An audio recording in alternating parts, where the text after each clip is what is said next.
और सिर्फ चीन और पाकिस्तान नहीं, चीन, पाकिस्तान और बांग्लादेश, ये तीनों मिलकर लगातार भारत विरोधी हरकतें कर रहे हैं। पाकिस्तान और सऊदी अरब के बीच बना कथित मुस्लिम नाटो अब विस्तार करता नजर आ रहा है। दरअसल पाकिस्तान और सऊदी अरब ने एक रणनीतिक पारस्परिक रक्षा समझौते पर हस्ताक्षर किए हैं, जिसके तहत दोनों देशों में से किसी एक देश पर हमला होने की स्थिति में उन दोनों देशों के खिलाफ आक्रमण माना जाएगा।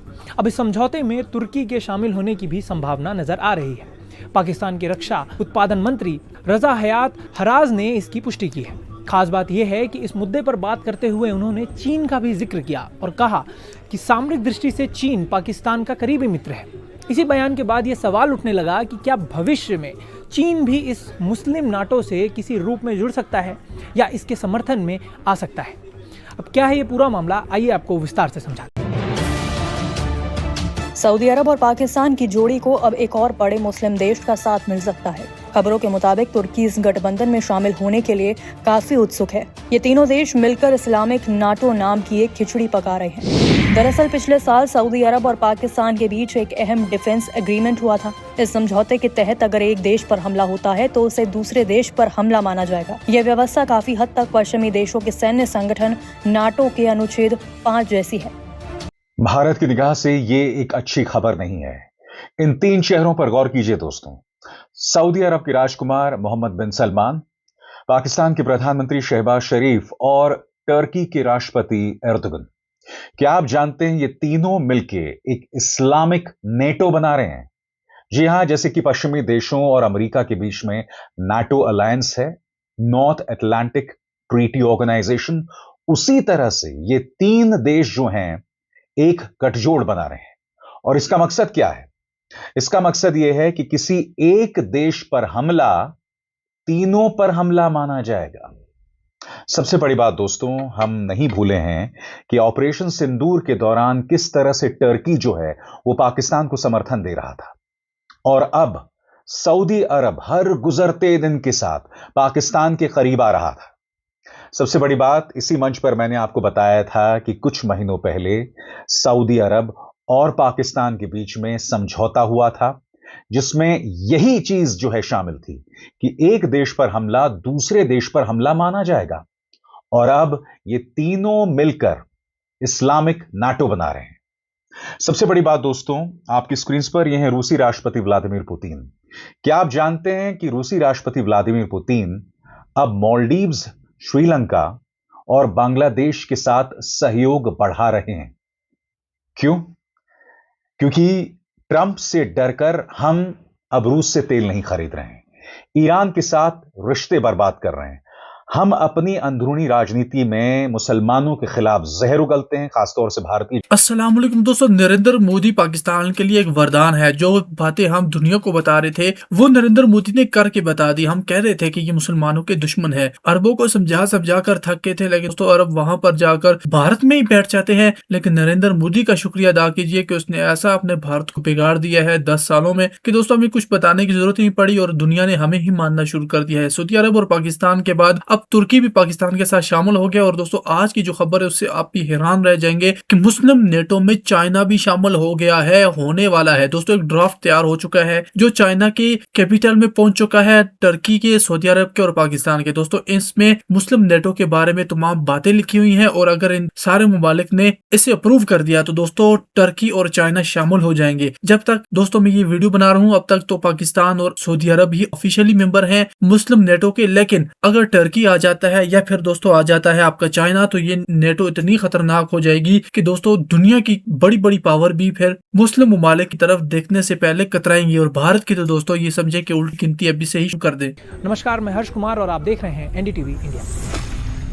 नाटो यानी North Atlantic Treaty Organization Europe और उत्तरी अमेरिकी के 32 देशों का सैन्य और राजनीतिक गठबंधन है, जिसकी स्थापना 1949 में हुई थी। नाटो का अनुच्छेद 5 कहता है कि किसी एक सदस्य देश पर हमला सभी सदस्य देशों पर हमला माना जाएगा। पिछले साल सितंबर में हुए सऊदी पाकिस्तान रक्षा समझौते की मूल भावना भी इसी सिद्धांत पर, इसी वजह से इसे अनौपचारिक तौर पर मुस्लिम नाटो कहा जाने लगा।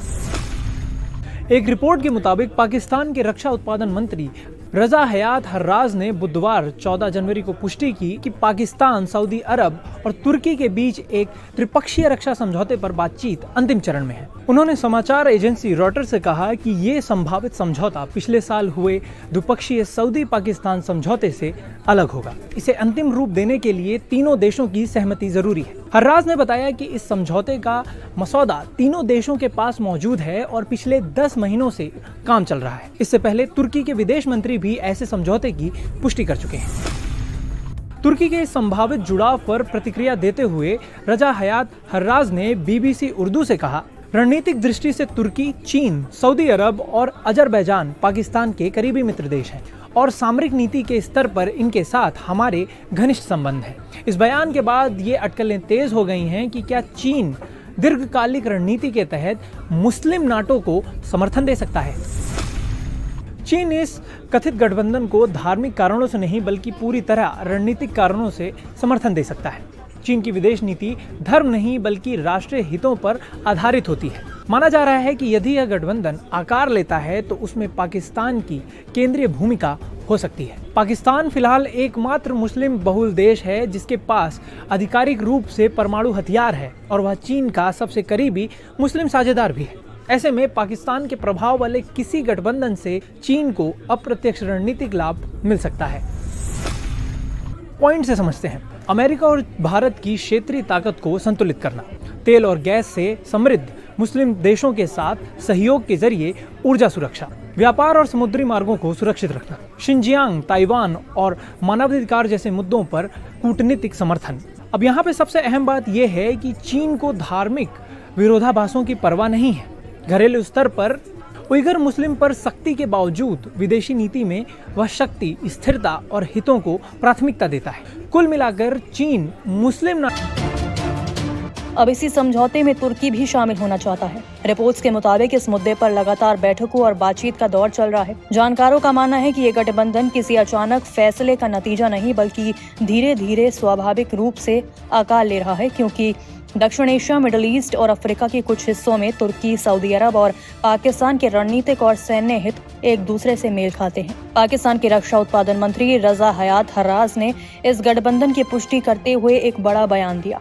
उन्होंने न सिर्फ तुर्की और सऊदी अरब का जिक्र किया बल्कि चीन का नाम भी जोड़ दिया। बीबीसी उर्दू से बातचीत में उन्होंने कहा, रणनीतिक नजरिए से तुर्की, सऊदी अरब, चीन और अजरबैजान पाकिस्तान के बेहद करीबी दोस्त हैं। रक्षा और सामरिक नीति के मामलों में हमारे इनके साथ मजबूत रिश्ते हैं। बस यहीं से एक बड़ा सवाल खड़ा हो गया, क्या चीन भी इस मुस्लिम नाटो को समर्थन देगा या अप्रत्यक्ष रूप से इसका हिस्सा बनेगा? चीन किसी भी गठबंधन को धर्म के आधार पर नहीं बल्कि अपने राष्ट्रीय हितों के हिसाब से देखता है। इसलिए अगर वो इस तथाकथित मुस्लिम नाटो का समर्थन करता है तो उसके पीछे कई रणनीतिक वजहें हो सकती है। पहला, पाकिस्तान की केंद्रीय भूमिका। इसमें पाकिस्तान की भूमिका सबसे अहम हो सकती है। पाकिस्तान दुनिया का इकलौता मुस्लिम बहुल देश है जिसके पास परमाणु हथियार हैं और वहीं चीन का सबसे करीबी मुस्लिम सहयोगी भी है। ऐसे में पाकिस्तान के प्रभाव वाला कोई भी सैन्य गठबंधन चीन को अप्रत्यक्ष ताकत देता है।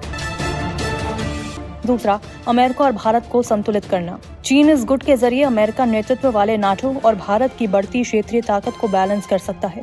ये उसके लिए जियोपॉलिटिकल लेवल पर बड़ा फायदा होगा। तीसरा, ऊर्जा और व्यापार सुरक्षा। कई मुस्लिम देश तेल, गैस और अहम समुद्री व्यापार मार्गों से जुड़े हुए हैं। इनके साथ मजबूत सैन्य और रणनीतिक रिश्ते चीन की energy supply, belt and road project और व्यापारिक हितों को सुरक्षित रखते हैं। चौथा, कूटनीतिक समर्थन। चीन को अक्सर शिनजियांग, ताइवान, मानवाधिकार जैसे मुद्दों पर अंतर्राष्ट्रीय आलोचना झेलनी पड़ती है। मुस्लिम देश कई बार इन मामलों में चीन का खुलकर या चुपचाप समर्थन करते रहे हैं, जिससे चीन की कूटनीतिक स्थिति मजबूत होती है। और पांचवा, धर्म नहीं, शक्ति प्राथमिकता। ये एक बड़ा विरोधाभास जरूर है कि चीन अपने देश में उइगर मुसलमानों पर सख्ती करता है लेकिन विदेश नीति में मुस्लिम देशों से गहरे रिश्ते बनाता है। अगर भविष्य में मुस्लिम नाटो जैसा कोई गठबंधन पूरी तरह आकार लेता है तो चीन उसके साथ सीधे शामिल हुए बिना उसे समर्थन दे सकता है। उसके लिए भी गठबंधन रणनीतिक फायदा, आर्थिक सुरक्षा और वैश्विक शक्ति संतुलन का एक अहम औजार बन सकता है। जनता पार्टी, नतीजा ये हो रहा है कि जो तमाम मुस्लिम देश हैं वो भारत से दूरी बना रहे हैं। हम नहीं भूल सकते दोस्तों कि ये पहले प्रधानमंत्री नेहरू जी की ही कोशिश थी जिसके चलते सऊदी अरब भारत के साथ खड़ा था और वो लगातार पाकिस्तान को एक्सपोज करता था।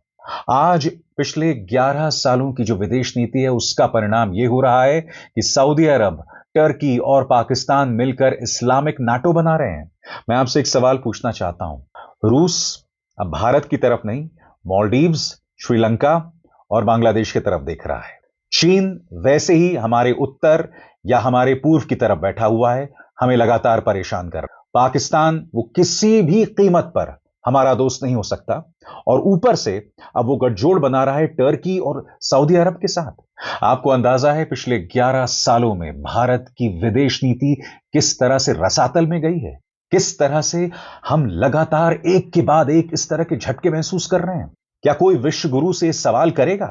क्या कोई माननीय लेजर आइज एस जयशंकर से सवाल करेगा कि आप भारत की विदेश नीति को कहां ले जा रहे हैं? यह मत भूलिए, ये राहुल गांधी ने ही संसद के अंदर खड़े होकर चुनौती दी थी कि इस सरकार की सबसे बड़ी उपलब्धि यह है कि इस सरकार की वजह से चीन और पाकिस्तान एक साथ आ गए हैं। और सिर्फ चीन और पाकिस्तान नहीं, चीन, पाकिस्तान और बांग्लादेश, ये तीनों मिलकर लगातार भारत विरोधी हरकतें कर रहे हैं। क्या हो गया हमारे विदेश? दोस्तों, यही होता है जब आपकी विदेश नीति का सारा फोकस जब एक व्यक्ति को विश्व गुरु के तौर पर पेश करना होता है तो यही तो होता है। आज इस मंच पर मैं आपको बतलाने वाला हूं कि ये जो इस्लामिक नाटो बन रहा है इसके क्या मायने हैं, क्योंकि एक भारतीय होने के नाते हम सबको समझना पड़ेगा कि इसके क्या मायने हैं।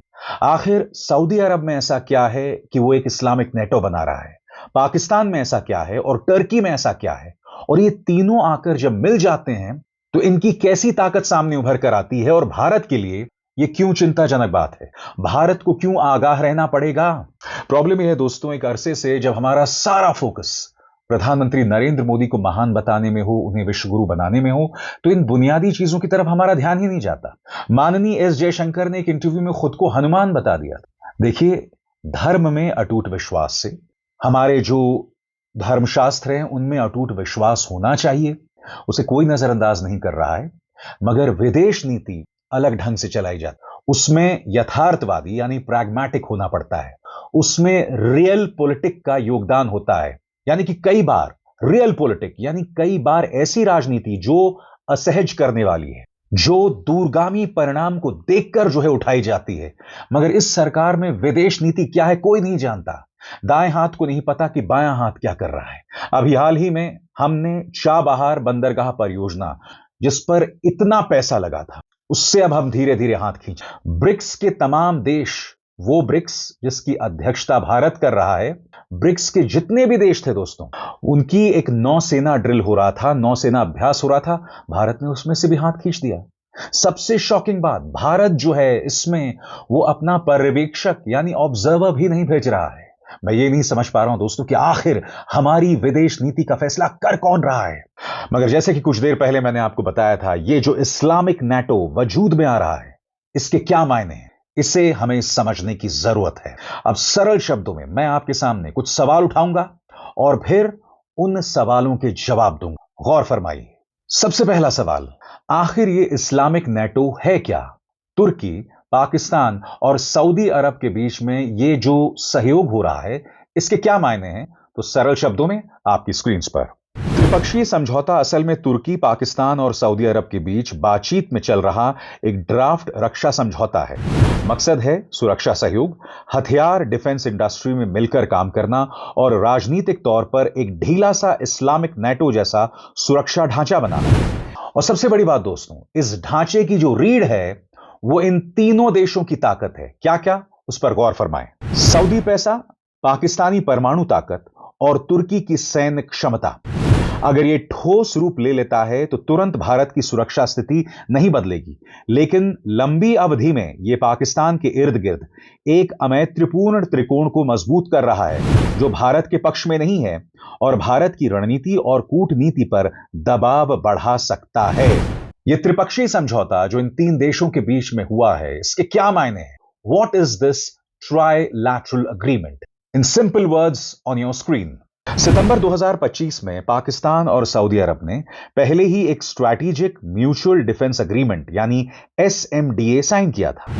इसमें सामूहिक रक्षा की बात है, मतलब एक पर हमला तो दूसरे इसे अपने ऊपर हमला मान सकते हैं। नेटो के आर्टिकल 5 जैसा। जी हां दोस्तों, नेटो का जो आर्टिकल 5 है वो यही कहता है, नेटो के जितने भी देश हैं यानी नॉर्थ अटलांटिक ट्रीटी ऑर्गेनाइजेशन के जितने भी देश हैं, अगर एक पर हमला होगा तो दूसरे पर हमला माना जाएगा। यही समझौता इन 3 देशों में हुआ है।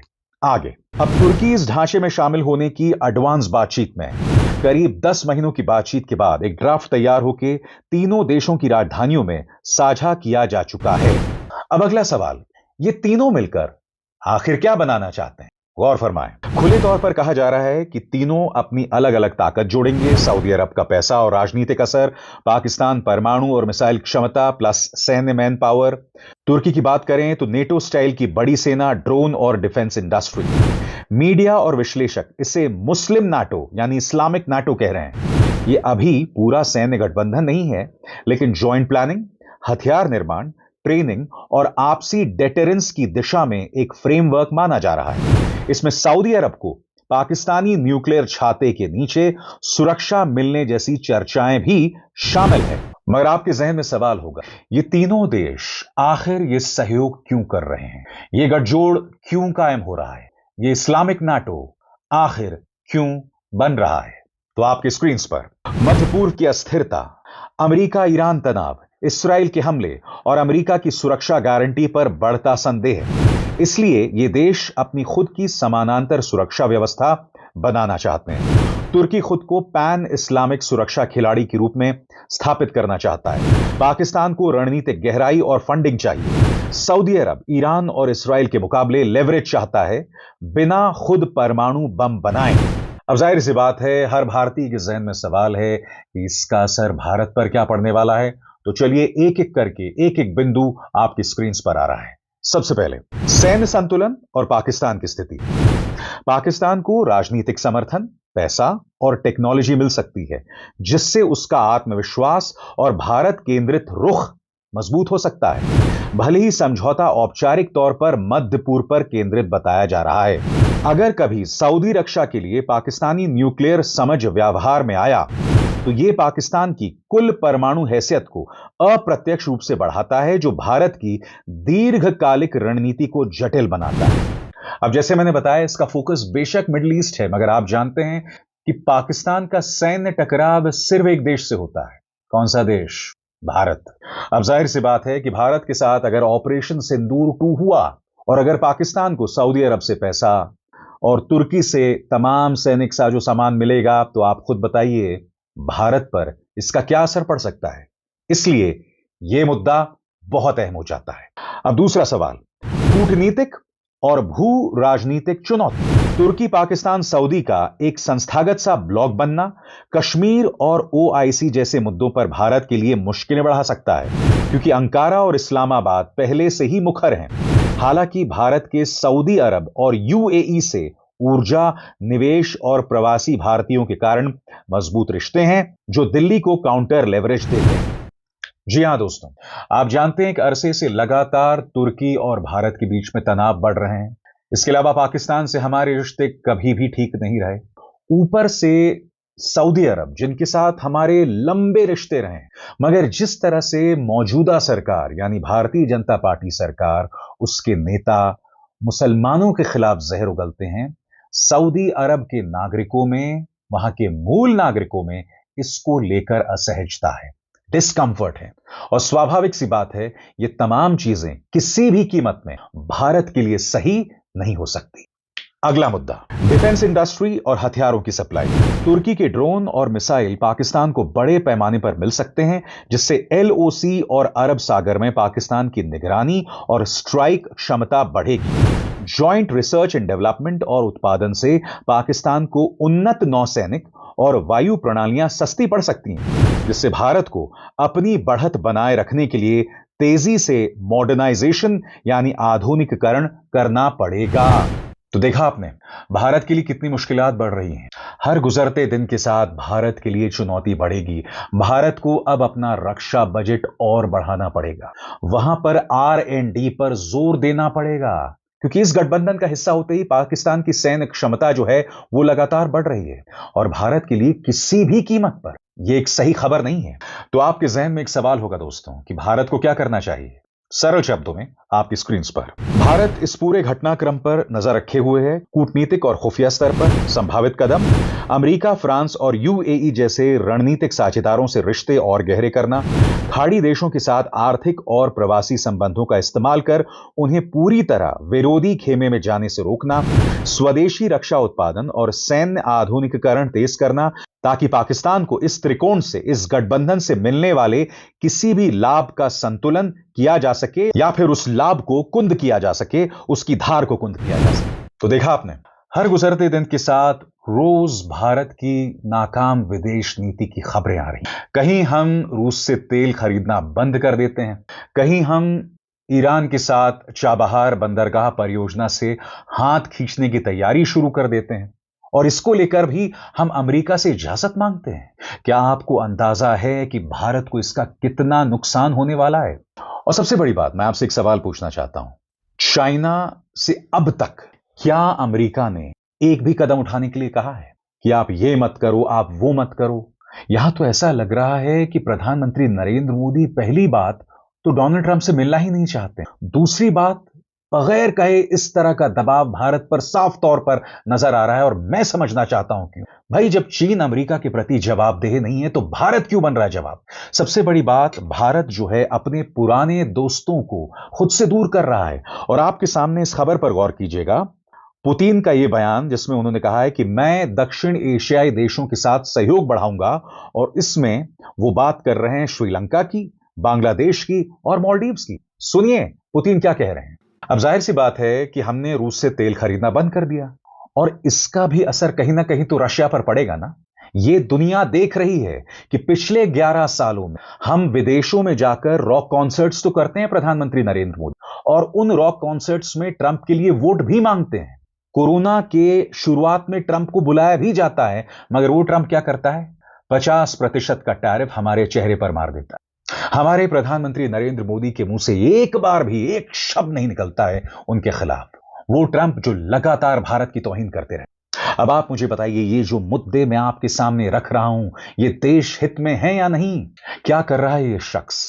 इस देश के इतिहास का सबसे नाकारा विदेश मंत्री एस जयशंकर।